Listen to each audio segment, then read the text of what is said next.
this is Kara. Hey, tonight I'm going to be working on client's color pal. It's been a great pleasure to work with her over the years, and now we're going to be doing a house newer to her, and we're just really excited to be here tonight. Who comes home with all of these color chips that they get from the paint store? I'm sure there are a lot of you that can relate to this. It's just crazy, especially them being really small. You can't really tell. I'm sure you've been in that boat before. So we're actually going to be pulling some colors tonight in the bigger form, which is going to be really fun. The theme basically for my client Linda, her color theme is basically, we're going to go with the theme of Farmhouse Chic. We're really excited to do this.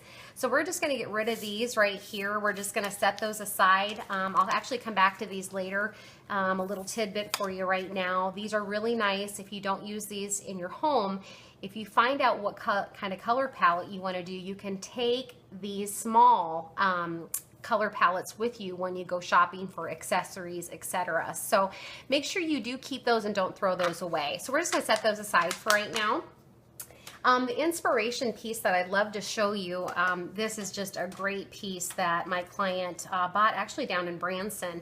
It really reminds me of the farm when I was a little girl here in Iowa, and it's really fun. You see a lot of really beautiful colors, a great picture of a milking maid with her cow with this adorable little bow out on the farm, and with all the words on there. It kind of is reminiscent of the vintage that we're feeling right now.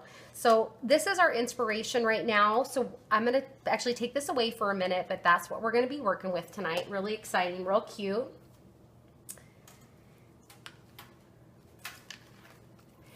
Actually, we're going to start with the green. And basically what I did is I pulled a whole bunch of different greens off of that Color Inspiration tin sign that my client Linda got. And we had talked about several different things. And basically all the different undertones of colors, they're going to be clean, they're going to be dirty, and then there's going to be some that are right in between. As you can see, I kind of have all of the above with the greens. For instance, this one is just not going to work with the tones of her home. It's going to be way too bright. We're going to try to go with more of a muted black gray under palette or undertone to the palette. So we're just going to get rid of that one. This is going to be a little yellow. Her wood, it has a little bit of that honey to it. So I think this would fight it overall. So the yellow we're going to take away. And this one's probably going to be a little too dark. Her house isn't real bright. It has okay lighting, but keep in mind, folks, that lighting is number one most important thing when looking at colors. It can change in an instant. So probably a little dark here. These are really great. I'm still a little worried about this. This is going a little olive, probably a little too yellow still. Beautiful color, but a little too yellow.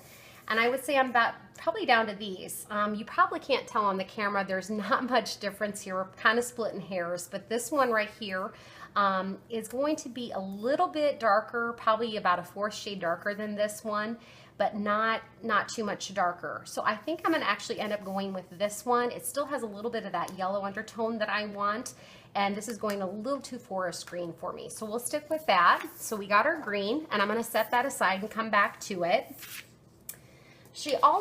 My client also wanted to look at some blues in the palette to go with that green. It's kind of this organic feel, getting back to the farm feel. So we also wanted to pick out a blue to go with that green. To me, this one is a tinge purple. As you can see, it has a little bit of that purple tone to it. Again, probably just a hint too purple. As we go here, you can see there's a little bit more of that green undertone with that blue, that green gray. It's okay. I'm going to probably come back to that one. This one right here, it has a little bit of that purple, which is okay. A little bit lighter on the palette. Again, I'll come back to that one. And then we have this beautiful, beautiful blue-green. I'm really liking that, but the intensity is making me a little nervous with the green that we have just chosen. So I'm thinking probably going this direction. Again, these are beautiful together, but a little too dark in the same intensity. Again, a little too purple. So I think we're going to go ahead, and that's a match made in heaven right there. That's beautiful. All right, so we have the cooler palette done now with the greens and the blues. I think these just look very beautiful together. We're gonna move on to the warmer side of things. Let me go ahead and set these aside real quick. And we're gonna come with the warmer colors that I have chosen, just with what we had for an inspiration from the tin sign, but also walking through my client's home, and she's really feeling really good about all of these, but I need to go back and look at all of these. We have a little bit of a darker, it's kind of going to the burgundy a little bit compared to these two, darker mid-tone, and then the lightest of all them. As you can see, this one has probably the most orange, but we're kind of going for that kind of raspberry, kind of brick type of feel. Let me go ahead and pull that blue and green back in again to look at it with each red. We want to keep in mind the intensities of every color. We want a little bit of lighter, a little bit of darker. I'm feeling a little iffy on this. I think what we need to do is pull in a little bit of that darker and lighter. To me, this is going basically the same intensity as the green. And as if, I don't know if you guys know this out there, but on your color palette, or excuse me, on your color wheel, red and green are complementary colors. So we're definitely doing the right thing here, but I don't want them in competition with one another. So we're gonna go ahead and get rid of that one. I'm really having a hard time because I love both of these. So I'm thinking this is probably gonna be our dominant red color, then bringing in a little bit of the lighter hint of orange to it to kind of play off with the blue, because blue, again, on that color wheel, that blue and orange are complementary colors. So that's going to complement that very well, and the red and the green are going to complement each other very well. So we use hints here and there of that color as our accent color. Basically, we do have our colors now. We don't want to forget we actually need some type of neutral. A neutral can be a beige, a khaki, it can be a gray, it can be black, white. We're very much in the warmer tones in her home, with her cabinets being more of a honey, golden. Her floors are definitely that warmth as well. So I want to make sure we keep that in mind. Again, we're just going to set these aside. I want to kind of explain where I came from with the neutrals. All of these came again from that color inspiration of that milkmaid with the cow. All of these colors were in their beautiful colors. Now that I'm looking at this, it's going to be a little too gray. Again, we want to keep very muted with those gray undertones, but this is going to be a little dark and a little too gray, a little too black.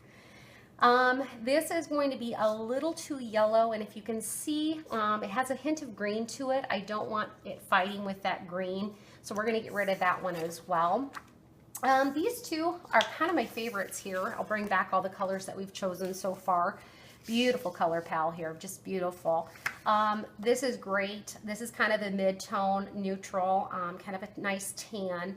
And then I'm gonna bring that kind of that sandy back. I am just loving that as well. I think it goes well with all the colors. I hope you guys are enjoying this because this is just real fun for me. Hopefully it's helping you as well. But I think we could probably bring in both neutrals and go from there again, maybe hints. Maybe a little bit more of this to bring in on the lighter side, and then maybe bringing splashes of this along with this beautiful red orange. So this is the color palette I think I'm going to end up with. Let's bring back our inspiration. This beautiful tin sign that my client found. She did a great job. We're going to go ahead and get this set up here real quick for you. We got these beautiful cool colors here. Then we have these warmer colors I'm going to put at the bottom for you. Beautiful palette. And then we're going to bring in those nice neutrals. Gorgeous palette. Just gorgeous. And yeah, I think this would be a lot of fun if you want to kind of go that farmhouse chic.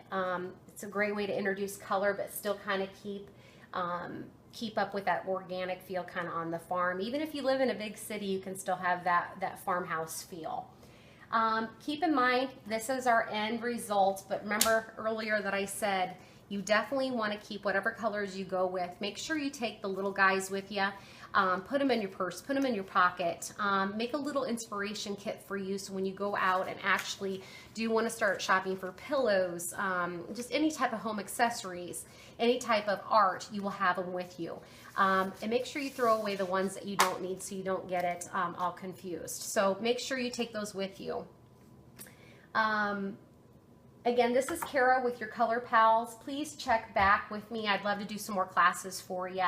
And I'll let you know about my Facebook page that I'm going to be putting together. Would love to hear some responses back. If you like it, I would love to hear from you, and I would love to help anyone out there that I can. It's been just a pleasure working with you tonight. Have a good evening.